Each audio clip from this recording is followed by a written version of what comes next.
Hi hello എല്ലാവർക്കും പുതിയ വീഡിയോയിലേക്ക് സ്വാഗതം. ഇന്നെന്താണ് വിശേഷം എന്ന് വെച്ചാൽ ഇന്നിതാ മുരിങ്ങയിലയാണ് കേട്ടോ നമ്മൾ ഉണ്ടാക്കാൻ പോകണം. മുരിങ്ങയില കറിയാണ് ഉണ്ടാക്കാൻ പോണത്. അപ്പോൾ എങ്ങനെയാണെന്നല്ലേ, അപ്പോൾ ഇന്നത്തെ വീഡിയോ ഇതാണ് കേട്ടോ. അപ്പോൾ ഇതാ മുരിങ്ങയിലേക്ക് മുറിച്ച് വെച്ചിട്ടുണ്ട്. മുറിക്കല്ല, മറ്റേ എന്താ അപ്പോൾ ഇതിന് പറയുക, ഊര മുരിങ്ങയില നമ്മളിവിടെ ഊരുക എന്നാണ് പറയുക. അപ്പോൾ അത് സെറ്റായിട്ട് നമുക്കിത് എങ്ങനെ കറി വെക്കുക നോക്കാം. ഓക്കെ, അപ്പം നേരെ അടുക്കളയിലേക്ക് പോകാം.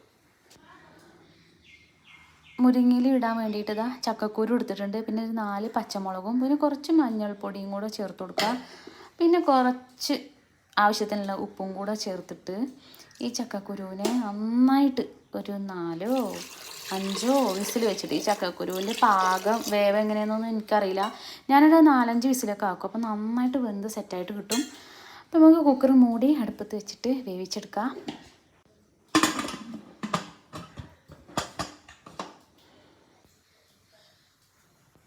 അപ്പോൾ മുരിങ്ങയില വെക്കാനുള്ള തേങ്ങ ചിരവിക്കൊണ്ടിരിക്കുകയാണ് കേട്ടോ.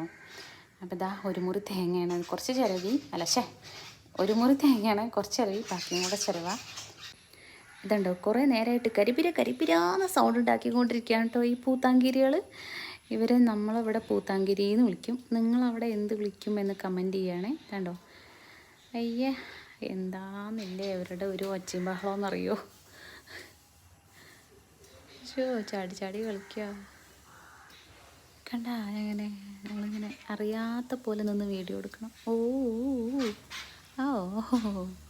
ചാടി ചാടി പോണോ കണ്ട. എന്താ അവരുടെ ഒരു ഒച്ചയും ബഹളമെന്ന് വെച്ചിട്ടാ.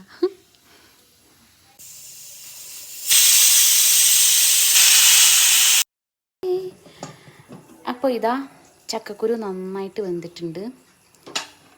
ഒരു സ്പൂൺ വെച്ച് കുത്തി നോക്കാം. ഇതണ്ട നന്നായി വെന്തിട്ടുണ്ട്. ഇപ്പോൾ നമ്മൾ നന്നായിട്ട് ഇളക്കി കൊടുക്കുക, മുരിങ്ങയിലിട്ട് കൊടുക്കുക. അപ്പോൾ ഇതാ ഈ ചക്കക്കുരു കറി ഇങ്ങനെ എന്താ പറയുക നന്നായി ഉടച്ച് സെറ്റായിട്ടുണ്ട്. അപ്പോൾ അതിനകത്തേക്ക് മുരിങ്ങയിലയും കൂടെ ചേർത്ത് കൊടുക്കുക. ആവശ്യത്തിനുള്ള കുറച്ച് മുരിങ്ങയില ഇട്ടാൽ മതി കേട്ടോ. നമുക്ക് എത്രയാണ് വേണ്ടത് വെച്ചാൽ അത്രയും. ഞാൻ ഇപ്പോൾ കുറച്ച് ഇടുന്നുള്ളൂ. ഇതിപ്പോൾ വെന്ത് കഴിഞ്ഞാൽ പിന്നെ ഒന്നും ഉണ്ടാവില്ല, ഇതിങ്ങനെ നന്നായിട്ട് കുറഞ്ഞു കാണും. മതിയാവും.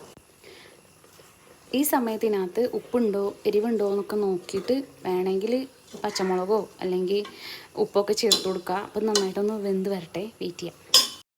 മുരിങ്ങയിലൊക്കെ നന്നായിട്ട് വെന്ത് കഴിഞ്ഞാൽ നമ്മളിതാ ഈ ഒരു തേങ്ങയും കൂടെ അങ്ങ് ചേർത്ത് കൊടുക്കുക, നന്നായിട്ട് മിക്സ് ചെയ്ത് കൊടുക്കുക. അങ്ങനെ നമ്മുടെ കറി റെഡിയായി. ഇത്രയേ ഉള്ളൂ മുരിങ്ങയില കറി വെക്കാനായിട്ട്. ഓക്കെ.